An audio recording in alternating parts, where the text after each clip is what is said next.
Sathya Sai Speaks, Volume 6, Chapter 22.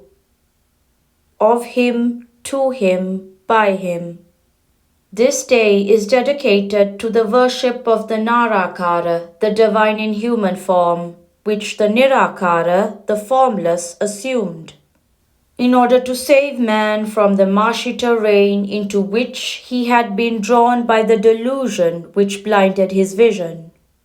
Yama, god of death, can be countermanded by samyama. That is, death can be conquered by control of the senses and of the desire that prod them on. When man forgets this fact and starts living as a slave of the senses, God, out of His infinite mercy, comes among men and guides him along the heavenly path into Himself. Man has not evolved into the finely equipped animal that he is, so that he might eat, revel, and sleep. He has to retrieve the meaning out of the meaningless to attain liberation while in chains, to raise the Atma with the leverage of the Atma itself. Uddaret datmanatmanam. How much land and how many bungalows can fill man's maw to satiety? Some day or other, sooner or later, he will have to give up the accumulation and leave. Someone had 100 acres in the south, but he had an itching for more, at least 1,000. So he went in all directions, seeking regions where he could get vast areas of uncultivated but cultivable land. At last he came to a Himalayan kingdom, and the king gladly offered to give him all the land he hungered for. The only limit he placed was his endurance. He said the man should start with the sunrise and start walking without tarrying. He should return to the starting point before the sun sets. All the land enclosed by his route, traced by his steps from start to finish, would be his. That was the generous offer the king made. The greedy migrant waited anxiously for the first rays of the rising sun, and he started off on the circumference of a very wide circle, running, in fact, until evening fell. He was so exhausted when he neared the starting point that within 3 yards of the starting spot he dropped dead. His heart stopped beating. He had overworked it in his mad race to appropriate as many acres as he possibly could before sunset. Mental peace alone can generate health. Many people spend their years piling and then are dragged away by death, ere they can preen themselves on the size of the pile.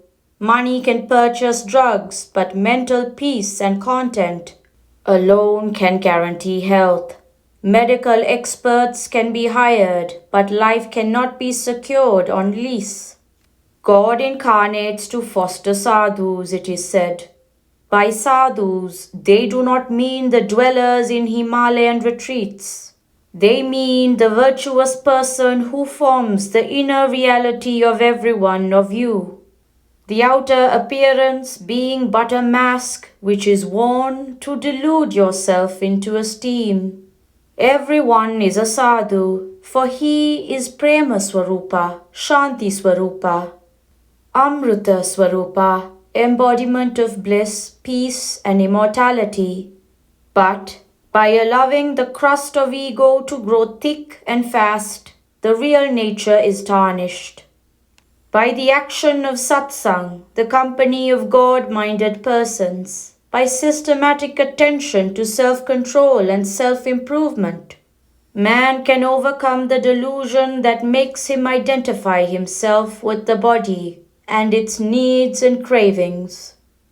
When you feed the cow with fermented gruel so that it may yield more milk, the milk emits an unpleasant smell. When man engrosses himself too much with the trifles of the world, His conduct and character become unpleasant. It is indeed tragic to witness the downfall of the child of immortality, struggling in despair and distress.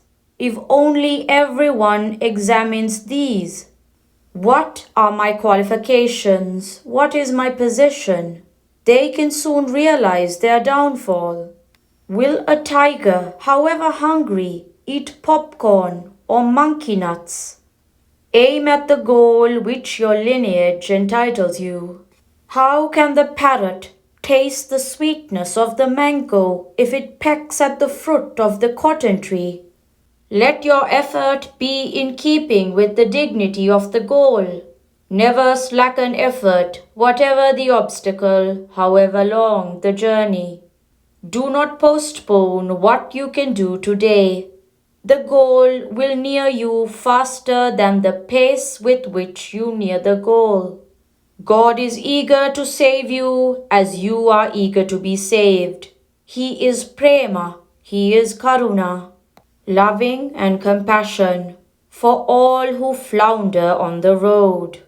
He is called Bhakta Abhishta Pradha, He who grants the desires of the devotees.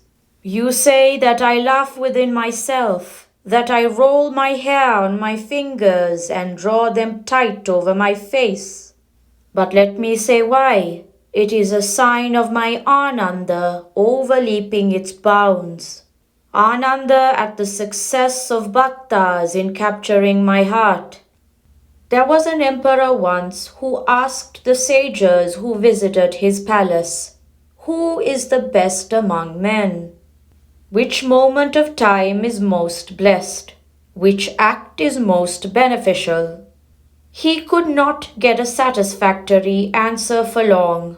At last, his realm was invaded, and he was defeated by rival forces, and he had to flee into the jungle. There he fell into the clutches of a primitive tribe who selected him as a victim to their goddess. While in this precarious condition, he was seen by an ascetic who rescued him and took him to his quiet hermitage, where he and his students tended him lovingly back to health and happiness. There he discovered the answers to his questions. The best among men is he who has compassion. The most blessed time is the present, this very second, and the best act is to relieve pain and grief. You decide to start Namasmarana, remembrance of the divine name, next Thursday. As if death has assured you in writing that he will not call on you till that date. Do not postpone what you can do today, now, this very moment. God intercedes in time to save the devotees. Now that I refer to Namasmarana, I shall tell you another story. There was a merchant who was exhorted by his teacher to repeat the name of the Lord. He pleaded he had no time to sit and repeat it. The shop took up all his time and energy. He had to go out a little away from his village every morning for answering the calls of nature. He spent about half an hour for this, so the Guru asked him to use this time for the daily smarana. Hanuman, the great Rama Bhakta, a devotee of Lord Rama, was passing through the sky when he saw the merchant defecating and heard him repeat Ram, Ram, Ram while so engaged. Hanuman was incensed at his impertinence. He was desecrating the name by pronouncing it while unclean. So he gave him a hard blow on the cheek and continued his journey to Ayodhya.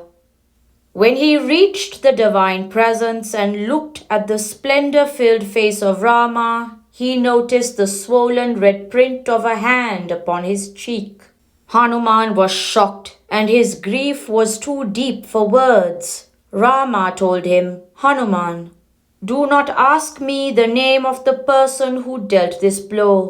I always anticipate the moment of calamity for my bhaktas, devotees, and I intercede in time to save them. That poor merchant sitting outside the village who was repeating my name. When you were coming here, could he withstand the terrible onslaught of your angry fist? The fellow would have collapsed on the spot. So I intercepted the blow and received it on my own cheek, my dear Hanuman. Bhakta Rakshana, protection of devotees, is one of his main tasks. Yogakshemam Vahamyaham, welfare and safety is no empty assurance. It is the vow of the Lord, and He is Satya Swarupa, very embodiment of truth. Dwell on the supreme love of the gopis. This is the day when you have to meditate upon the Murali, flute of Krishna, and the melody it aroused in the veins of mankind, animals, birds, and plants, and even hills and rivers, rocks and sand dunes. The Narakar, God in human form, that appeared on this Janmashtami, the birthday of Sri Krishna, gave the Gita Gangodakam, the sacred panacea of Ganga water. The Gita, eternally pure, capable of slaking the thirst and wiping off sins. Dwell also on the supreme prema, love of the gopis, their surrender of everything gross and subtle, of ego and egoistic attachment at the feet of the sovereign Purusha or the Purushottama, the Supreme Being. They spoke no word except prayer. They moved no step except towards God. They saw and heard only Krishna. They spoke only of Him to Him, whoever might have been near them. Krishna had filled their hearts. He transmuted them into the most self-effacing group of devotees that the world has seen. Prashanti Nilayam, Krishna Janmashtami, September 7th, 1966.